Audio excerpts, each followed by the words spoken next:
There, it's it's something about the material. It has something to do with not chasing the material. It's as much as me as a human being.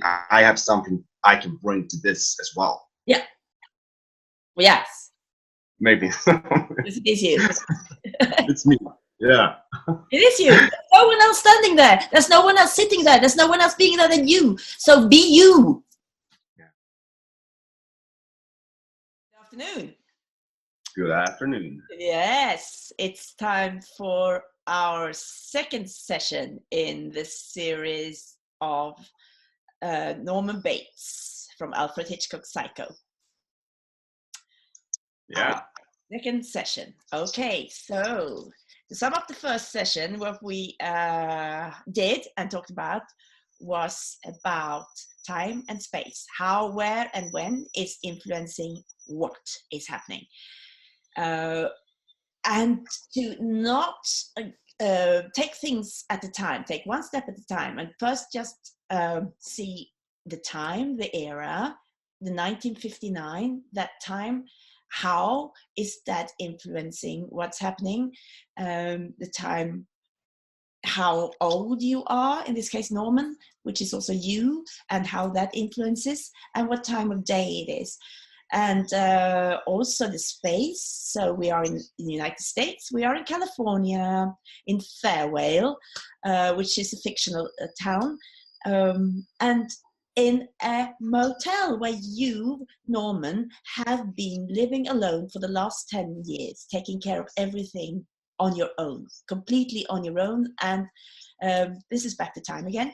A couple of years ago, the highway that used to be just outside the motel, that's why the motel was built there, they moved it. So there no longer come any natural guests from just stopping from going in their cars from the somewhere.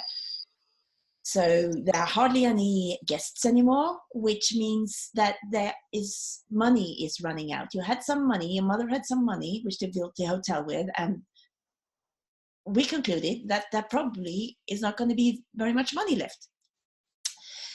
Okay, so that's it. That's where we are. That's where we are. Mm-hmm. Mm-hmm. So Yeah. now we're moving on today to the word. But before that, you had an assignment with the research. So how? Well, it's going forward. But I have a follow-up question on it.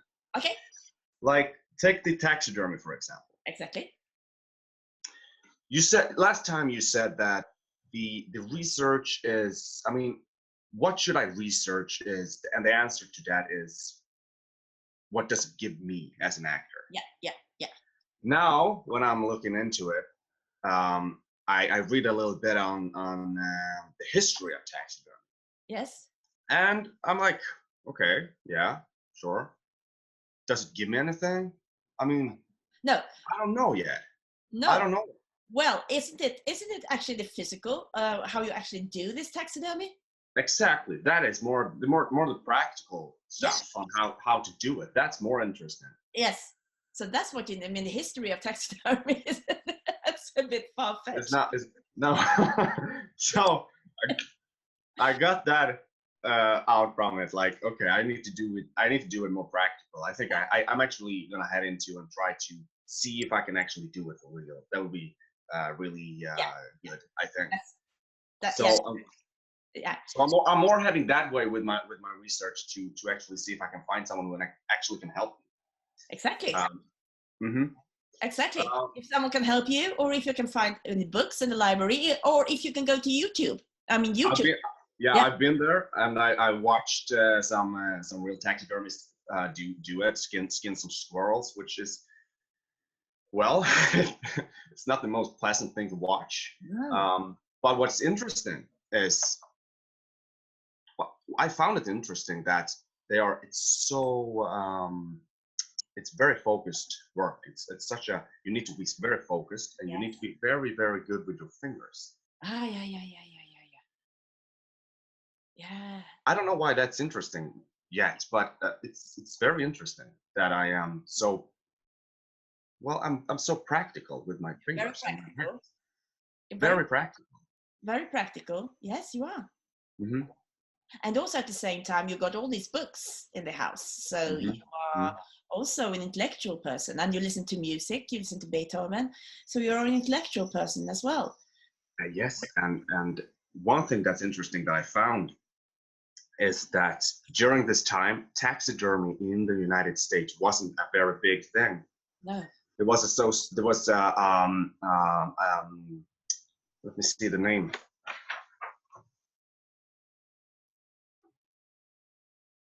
There was a Society of American. The Society of American Taxidermists was closed down in the by the early 20th century. So taxidermists all over the United States were practically self-taught at that time, and they were doing it at home, and that led to people. There was one taxidermist who was like the father of modern taxidermy, Carl Akeley, Yeah. But who yes, that might be interesting, but you don't really need to go into that. It's interesting that it wasn't it wasn't a common thing, and not many people did it, and there's no real place to learn it. But the people is not interesting. mm, no. Well, anyway, what I was anyway, I think it's interesting that it's a hard thing to do, Yeah, to perform. It takes a lot of effort. It takes a lot of practice, and um, that I'm self-taught is yeah, interesting because that means it just says something about me that I am pretty clever. yeah. You're I clever. do, And you're patient, and you let things take time yeah. because you have time. I have a lot of time. Yeah. You have a lot of time. When I this is I have I've actually been in a room that is pretty much looks the same as Norman's parlor. Yeah, I have a relative. It's a couple of years ago, but I have a relative, and he's an older man, and in his staircase on the wall, he had I don't know how many birds on the hmm wall, hmm hmm and I just remembered the feeling of having all these birds looking back at me. yeah. You do not feel alone in that That's true, and in that's it. that place. That's Yeah, it. that's it's a room full of life. Yeah. So that might be a very good reason for Yes. why I do it. Actually, Not to be alone. yes. Then you can ask yourself, why don't I have for like a dog, for example? I don't know. Maybe that's something that will come up later. Hmm. But why do I choose to have dead animals? Is also an interesting question. Yeah, it is. Well, we will Hmm. come to that. We will. Yeah. Yeah. Yeah. Okay. Good. Anything else on the research? Well, Which no, I'm where as I said, I'm at the point where I need to do it practical. yeah, That's really it's gonna be interesting to see yeah, how that's gonna go. yeah, Yeah. yeah. Yes. Now we're gonna start with the story of Psycho, which is a book from 1959 by Robert Locke, which Hitchcock read and found that he wanted immediately, almost when it came out, and found out immediately that he wanted to do a movie on this. Yeah, he bought every book to keep the ending a secret for the movie. Yeah. Yes. So it was a very contemporary story, and the story was about Ed Gein, who was a man who was living. He was living in Missouri. Was it Missouri? Yeah, Wisconsin. Sorry, Wisconsin. Yeah, Yeah.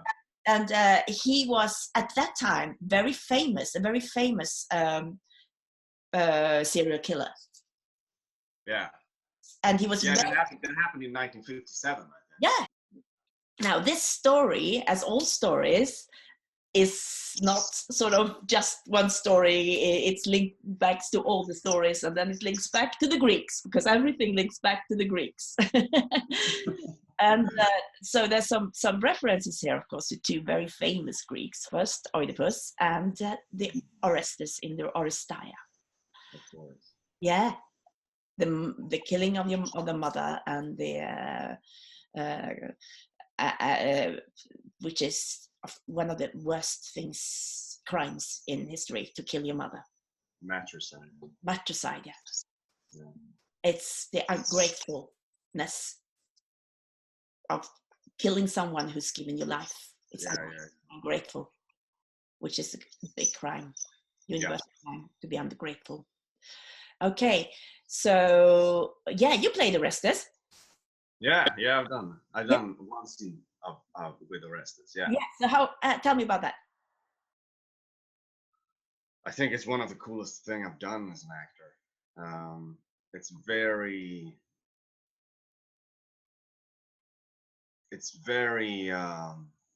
powerful. It feels it's so deep down. You really gotta get down to what the scene is all about, what the situation is all about, and it's a very scary place at the same time as it's very, very. I felt so full of life when I did it. I couldn't really focus on anything else than just being present in myself, in my body, as totalness. I was vibrating before, during, and after, because it's so intense. The material, the text, what it's all about, everything is so intense that,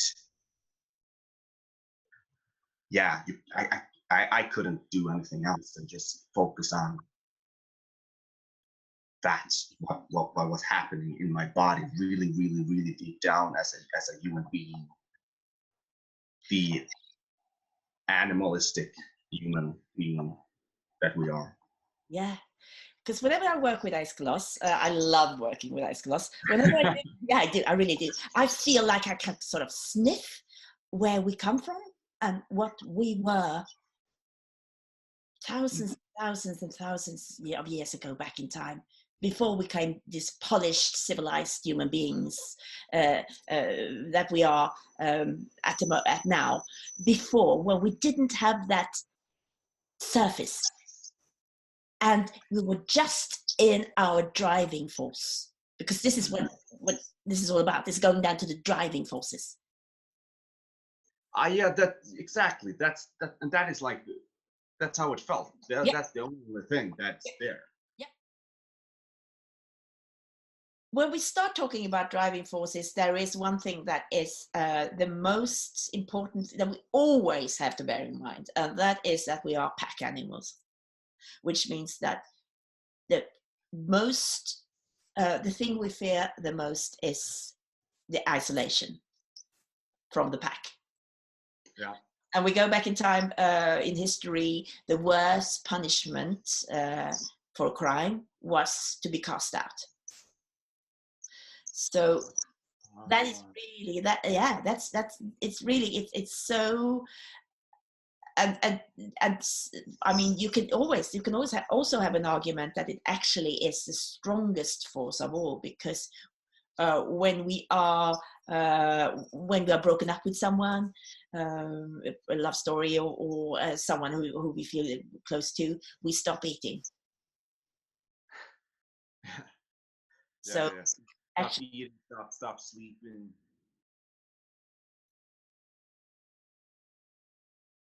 Stop even what? What happened? Hello? Hello? Is it working? Yeah. Oh. I can hear you fine. Oh, good. What was the last thing you said? No, I said what I said was if we break up with someone, if in a love story, or and become alone, so or get isolated from people that we feel that we need to be connected with, then it's very common that we stop eating. Yeah. It's one of the things that happens. So because we stop eating, which means that I think this is even more basic. Be connected to someone, to feel, to not being alone. So I think that's something that we need to always bear in mind with every character. The fear of loneliness, the fear of rejection, and the fear of abandonment. And you know Tony Robbins, the motivational coach? Yeah.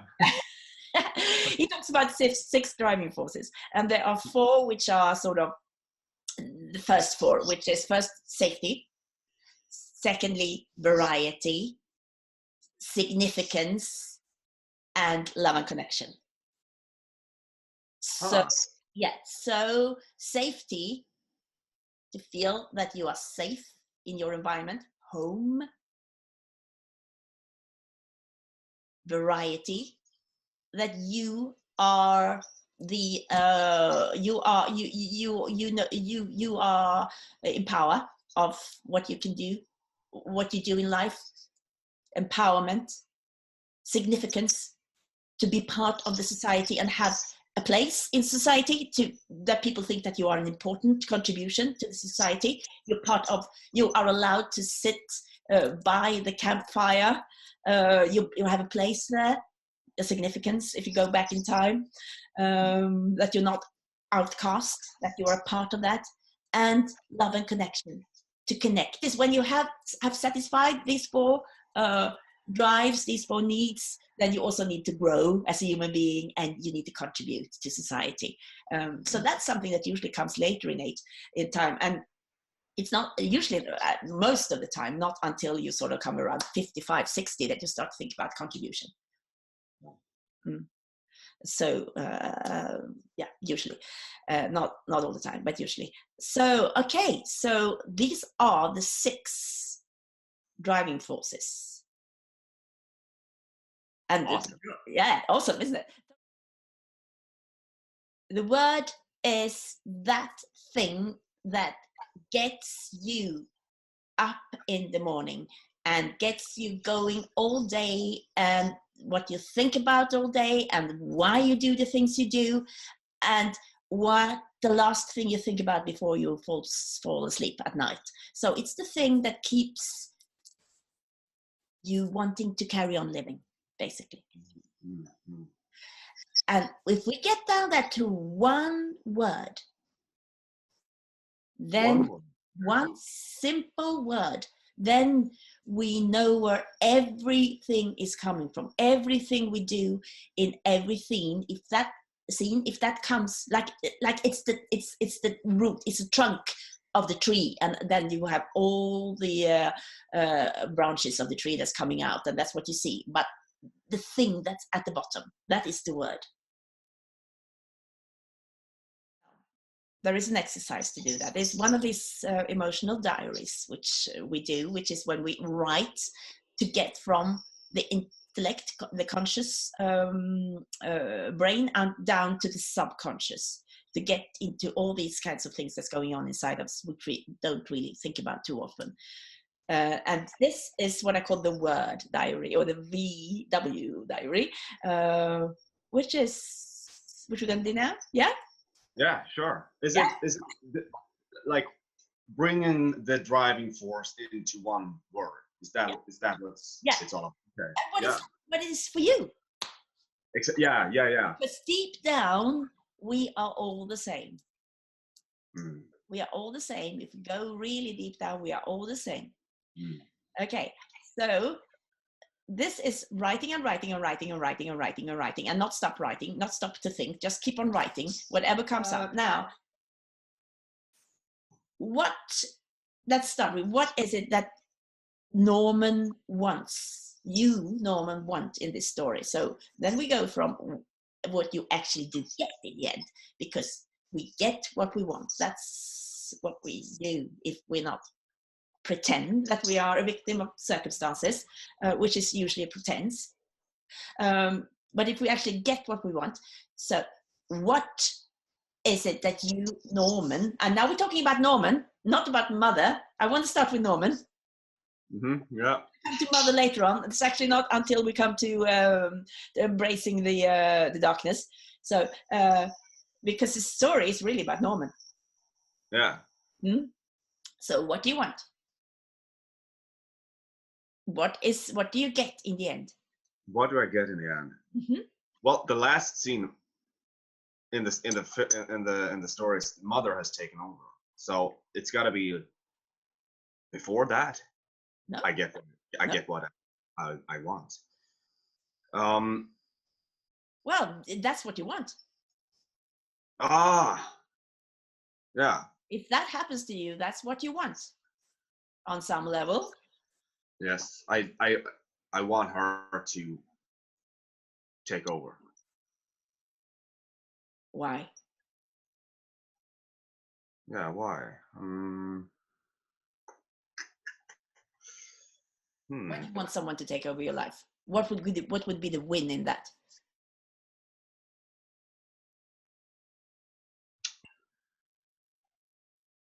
Yeah, what happens to me when she takes over? That's Where are you? exactly where am I? If someone else takes over my life, then I am. You're gone. Yeah, exactly. I'm gone. I'm dead in a way. Yeah. I really see Norman and Marian. I see the two of you as mirrors of each other. You have such a strong commonality. You are, I mean, you're two sides. You are mirrors. You're two sides of the same coin. You both want to die, to live. We actually die to live. That's what we do. We die to live. Yeah. I don't really want to die. I want to live, so I die to live. To live, because that's checking out. I'm checking out from here to see if there is a chance that there will be a possibility for me to live in another dimension. So I need to live. Yeah. And get out of this place. Yeah, you need a ticket out. And that's why I let her take over so I can get out. Yeah. Yeah, you need a ticket out of here. Yeah. You need to grow up. You need to be an adult. You need to you're trapped in this little boy's body. Yeah. That's what I say in the scene. We're all trapped in our private traps. Yeah. Okay. So I need So you need a way out. Need a way out.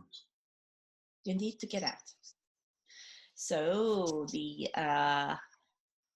what we're gonna write, the story you're gonna write, the emotional diary you're gonna write is, I need to get out, because that's how we're gonna start. And I'm gonna take you to the exercise. So start with that. I need to get out. That's what you write in your own language. Always write in your own language. Yeah. Yeah, your first language. I need to get out because.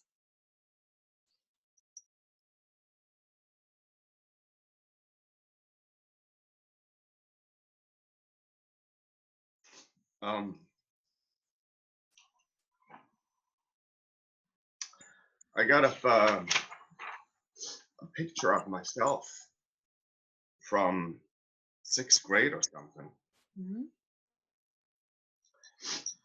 And I need a way out of where I am right now to get back to that picture, because I was more open about myself back then, as being, starting to become a teenager and having lots of emotions and having lots of, my sexuality was way bigger back then.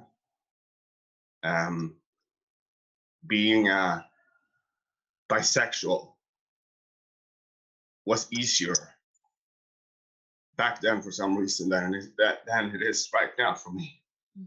And that is like what I need a way out of right now. Yeah. The Yeah. sense of not committing to my own sexuality. Yeah. So make that into one sentence. One sentence.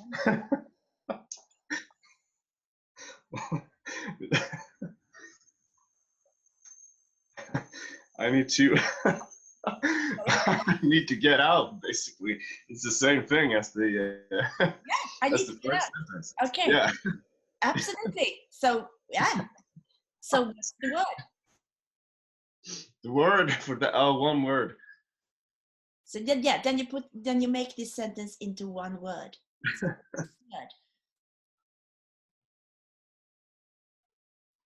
Well, sexuality. Sexuality. Yeah. Yeah. Is it the word sexuality or is it sexual? Oh. Yeah, maybe sexual. Actually, yeah. Sexual. That's sexual. Yes. Yes, of course. That is driving you to be As sexual. Because that's what? to be sexual. That is what's driving you, and that makes a lot of sense to me because that's the thing that you haven't been allowed to be as you had to be a little boy. Yeah. Like, I mean, this comes from myself, but it makes perfect sense. Yeah. We're all the Um, same. Deep down, on this level, deep down, we are all the same. When it comes to driving force, we are all the same. yeah. So yeah. So sexual. Sexual, Yeah. and that word is so closely connected to Norman as well. Yeah. Yeah. Absolutely. Good.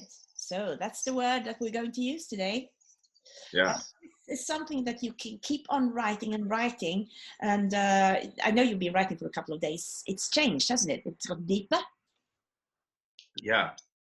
The funny thing is, the first time I wrote, uh, it was the word creativity. Yeah, which is the same as sexuality, basically. It's the same thing. I mean, but it's not exactly the same thing, but they're very much in common. Yeah, but it is. I mean, creativity is sexual. It comes from the same source. Ah, it comes from the same source. Comes from the same source. So it is Mhm. pretty much the same thing. Yeah, it is the same thing. Ah, Okay. wow.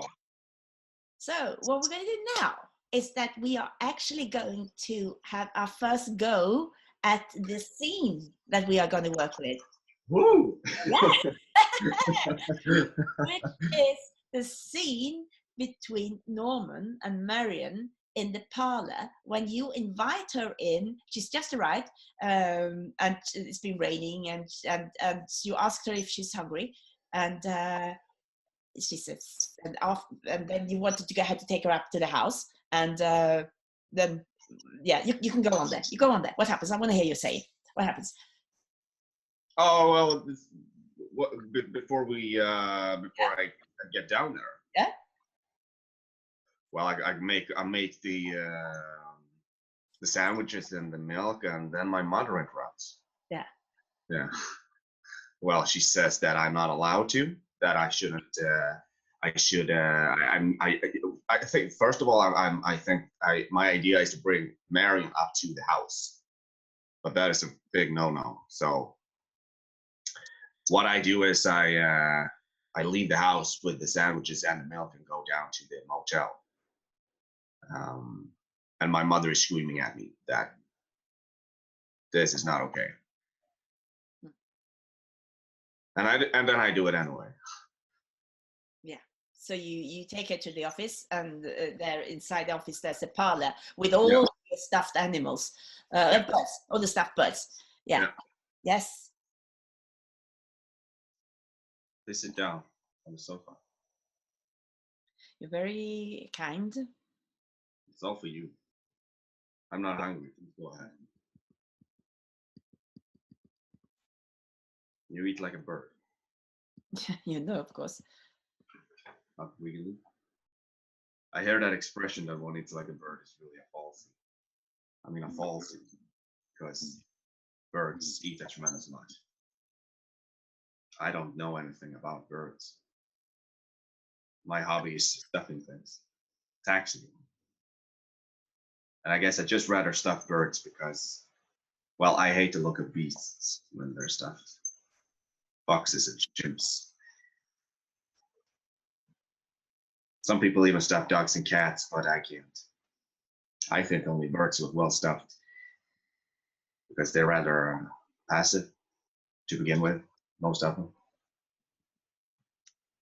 Strange hobby. Curious, I mean. Uncommon too. I imagine so. Not as expensive as you think. Cheap, really.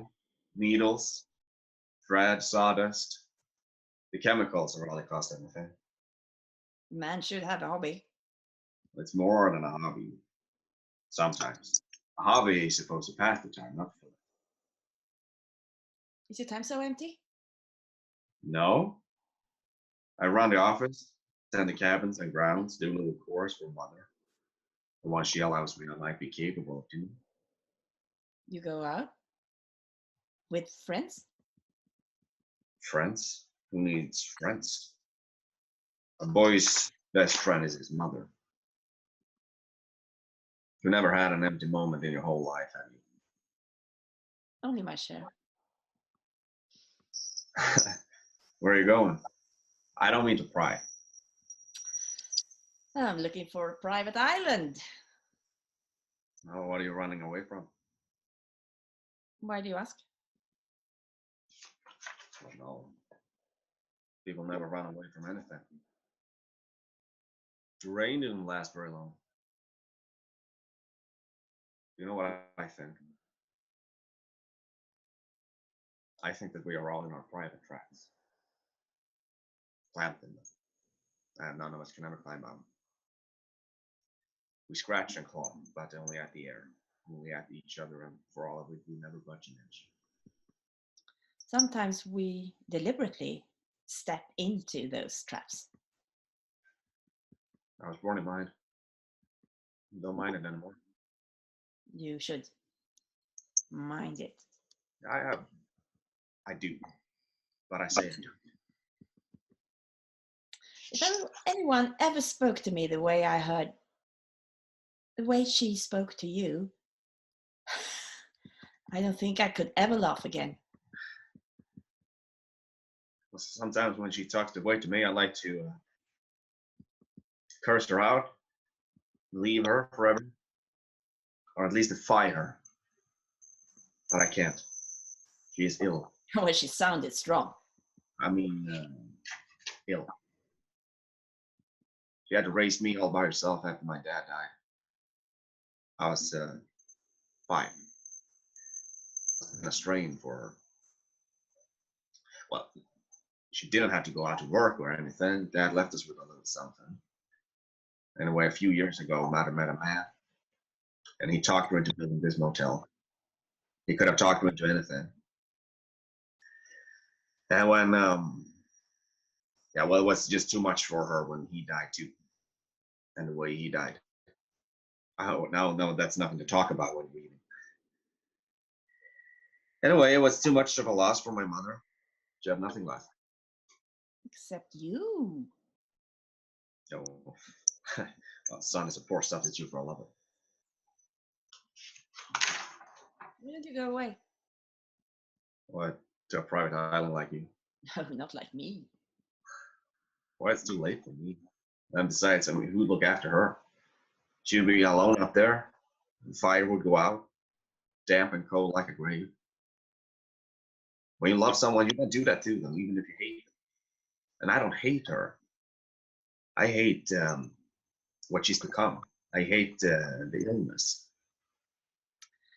Wouldn't it be better if you put her in someplace? An institution, a madhouse. People always call a madhouse someplace. Put her in someplace. I'm sorry, I didn't mean it to sound uncaring. What do you mean about caring? Have you ever seen one of those places? Inside, laughing and tears and cruel eyes studying you? And my mother there. Why? Has she harmed you? She's as harmless as one of these stuffed birds. I'm sorry, I only felt it seemed like she was harming you. I meant... Well? You meant well? People always mean well. They cluck their thick tongues and shake their heads and suggest so very delicately that I have suggested it myself, but I hate to even think such a thing. She needs me. And it isn't as if she were a maniac, a raving thing. It's just that sometimes she goes a little mad. We all go a little mad sometimes, haven't you? Yeah. And just one time can be enough. Thank you. Well, thank you, Norman. Norman. Well, you're not going to your room already. I'm very tired. And I have a long drive tomorrow. All the way back to Phoenix. Phoenix. Yeah. I've stepped into a private track back there. And I want to go back and try to pull myself out. Before it's too late for me too. Well, why don't you stay a little while just for talking? I'd like to, but... All right, okay. Yeah, I see you in the morning. I'll bring you breakfast. What time will you? Very early. Dawn? All right, miss. Crane. That's it. Good night.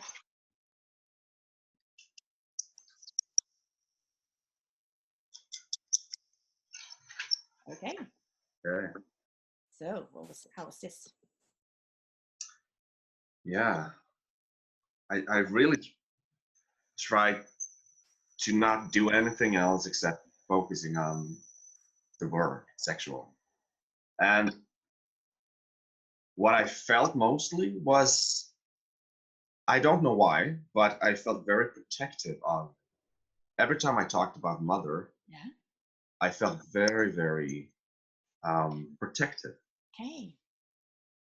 Mm-hmm. Which I wasn't. I didn't.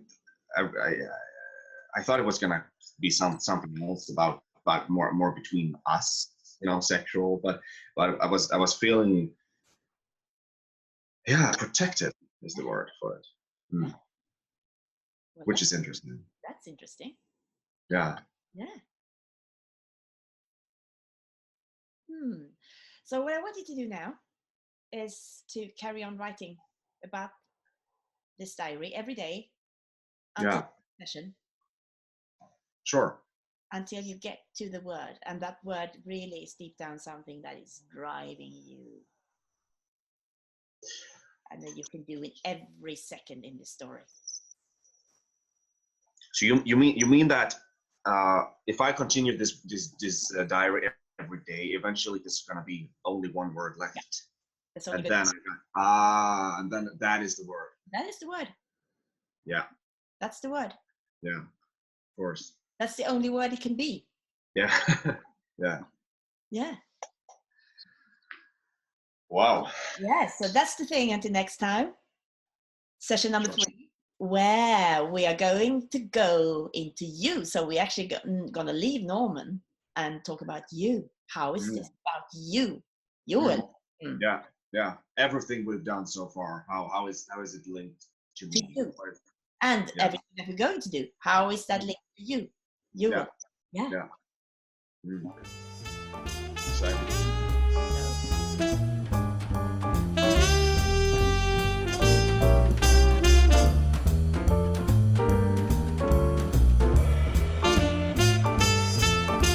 Patrik Kukkola. Sören Rossen. Elisa van Riesen. Johan Salberg. Rock'n'roll teater. Erik Nygård. Pontus T. Pagler.